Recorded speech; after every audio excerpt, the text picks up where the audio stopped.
So what is the second worst advice ever given to diabetics? And while we're at it, what's the first worst advice?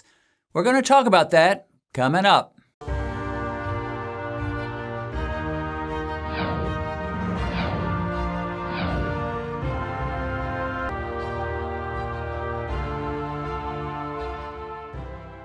Well, I won't keep you in suspense. In my thinking, the second worst advice that has commonly been given to diabetics is that they must eat many small meals throughout the day. And often the number suggested is 6.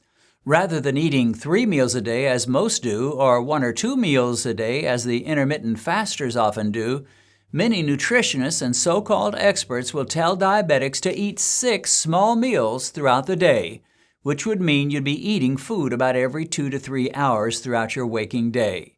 On top of that, it's assumed you'll also have snacks in between these 6 meals, so essentially, you'll be like a cow, grazing on food all day long, going from meal to snack to meal to snack. Now, to be fair, I get why they've said that. They're trying to prevent massive blood sugar spikes, and that's a worthwhile goal. For me, keeping my glucose spikes down is how I've kept from full-scale diabetes for the last 18 years or so.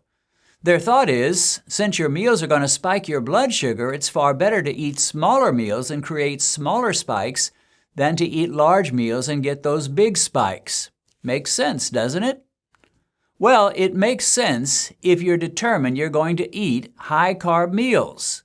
If you planned a huge lasagna dinner complete with big chunks of French bread, fried potatoes, and a dessert of apple pie a la mode, then yeah, it would be better to spread out that misery than to eat it all at once.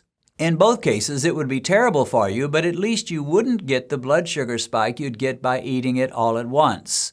So if your mind is made up, nobody's going to tell me to cut the carbs. I insist on my rights to eat bread and potatoes and pasta and rice and cinnamon rolls and bagels and Little Debbies and fruit pies and guzzle apple juice and orange juice and grape juice and soda. Then, yeah, go ahead and eat your 6 meals and have your snacks and graze to your heart's content all day long.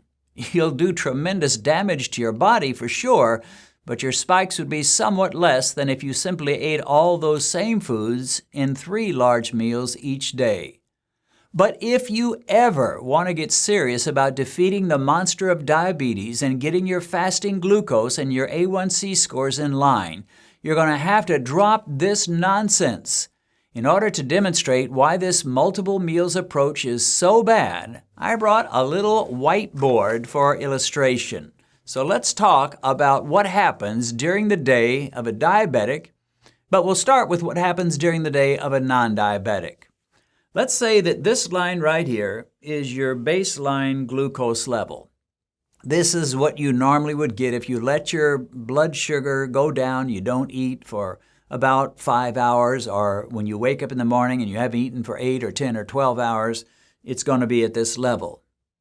For the non-diabetic, what's going to happen is you're going to have, let's say a non-diabetic who eats 3 meals, he's going to have a rise, of course. Everybody's going to get a blood sugar spike, and depending on how many carbs that meal has, that'll make the difference as to whether it's a larger or smaller one, but he'll get some kind of a rise.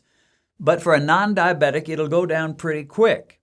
And then he'll go quite a while until lunch, and then he'll get another rise from his lunch meal, and it'll go down fairly quick. He'll go for a while, he'll have supper, get another rise from his supper, go down pretty quick. So for the non-diabetic, much of his day is at the baseline level with some spikes in between for those particular meals. But for the diabetic, it's a different story. First of all, a diabetic is going to have a higher baseline level. Let's say it's 110 or 120 or 130, whatever you want to think of it as being. But the diabetic, when he has his meals, or she, is going to get a higher spike, and it's going to last longer because they don't process carbs very well. So a higher spike for his breakfast meal, and of course, if it's a high-carb meal, it's going to be the biggest, and it's going to last the longest. Low-carb meal, it'll be smaller, it'll last shorter. He'll go to lunch, again, a higher spike, lasts longer. Supper, higher spike, lasts longer. So this would be a diabetic who eats 3 meals a day let's say moderate carbs. And you can see that more of his day is spent in the upper levels. He doesn't get to baseline too often because it takes longer to process those carbs. It takes longer for the insulin to do away with the sugar and put it into the cells. So less time actually with the baseline level. But here's a diabetic who is a grazer, and he eats those 6 meals a day, and he has snacks as well. He's going to go up, maybe not quite as high as he would if he ate a bigger meal, but he'll still go up. He'll start to go down, and then he'll have a snack. He'll go up again, start to go down. Then he'll have his next meal, up again, start to go down, snack, start again, next meal, again, snack, again. Now look what happens to the diabetic who's constantly eating meals and snacks. He's going his entire day never getting back to his baseline level, the fasting blood glucose he had when he woke up. So when you go all day long and you never get to your baseline level, and then you do it the next day and the next day and the next day, guess what? Your baseline level gets raised. It won't happen in a single day, but over time, when you constantly are eating and never reaching your baseline level until you sleep, then your baseline level is going to go up. If he keeps eating this way, eating, snacking, the baseline level will go up some more. And it'll just keep rising and rising and rising because he's spending virtually no time during the day getting back to his baseline level, and that is bad news. So that is why intermittent fasting or doing without breakfast or taking a day and eating nothing is so valuable, because when you do it that way, the absolute reverse, the exact reverse is happening. Let's say this is your baseline level, but you're fasting. Now, you may get a slight rise in the morning, but pretty soon it's going to drop down below your baseline level, or it should, depending on how much sugar and fat is stored in your liver. But once you get that dealt with, it'll start dropping down. And so he's going to stay down. Now, if he goes all day long fasting, he's going to be down below his baseline level. But perhaps he's not going to go all day long. Perhaps he's just going to skip breakfast, so he's going to be below his baseline level till lunchtime. But for lunch, he eats a very low-carb meal, so he doesn't go up very high, and he doesn't stay up very long. And then he drops down to the baseline level, or maybe slightly below it, goes to supper, eats a low-carb meal, goes up slightly, comes back down a little quicker than he normally would, and then he's at baseline level again. This is a much healthier situation. And when you're staying below your baseline level, guess what? Your baseline level, or your fasting glucose, is going to come down still more. So after a couple of weeks of doing this, his baseline level will have changed, and it will be lower, and he'll have a better number on his meter when he tests his fasting glucose. And if he does this consistently over 3 months, when he goes to the doctor and the doctor runs his A1C test and gives him his report back later, he's going to find his A1C has gone down significantly. But the person who's constantly snacking and grazing and snacking and grazing, and they never get back to their baseline level all day long until perhaps when they sleep, this is going to take a toll on them, on their blood sugar, on their fasting glucose, on their A1C score, and it's just going to keep rising and rising and rising.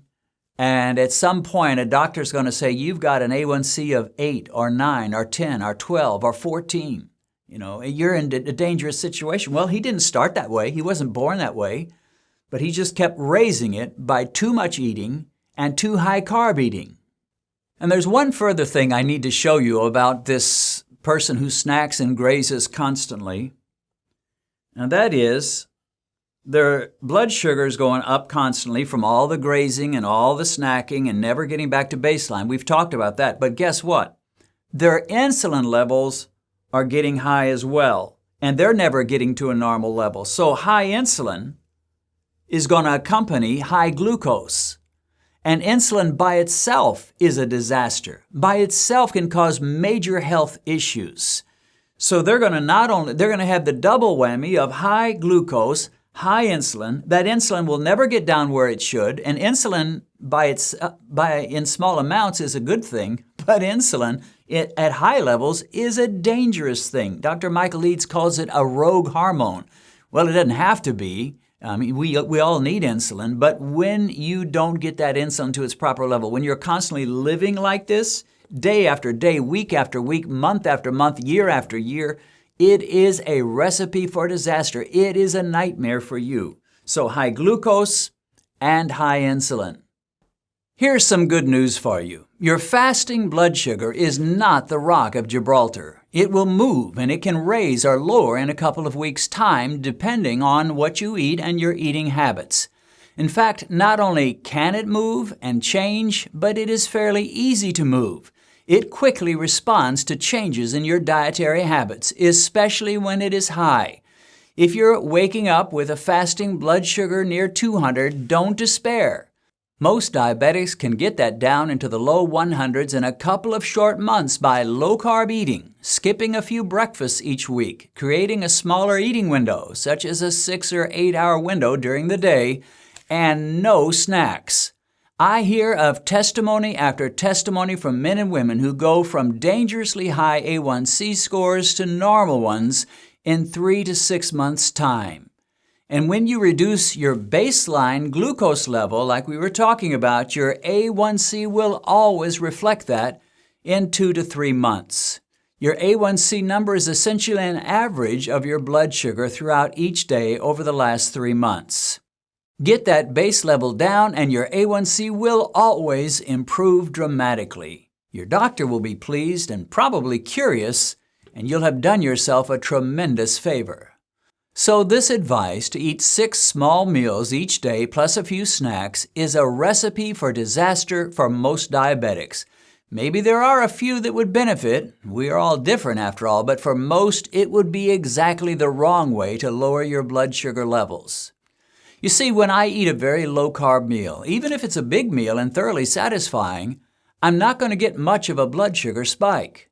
A 2-pound steak and 4 eggs would not spike my blood sugar nearly as much as a very light bag of cotton candy. So with low-carb meals, there's absolutely no reason to split these meals up into 2 smaller meals.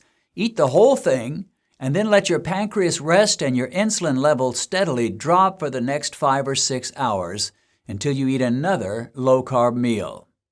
Well, we've talked about the second worst advice given to diabetics, and some of you may be wondering, what's the absolutely worst advice? But I'm sure some already know the answer to that.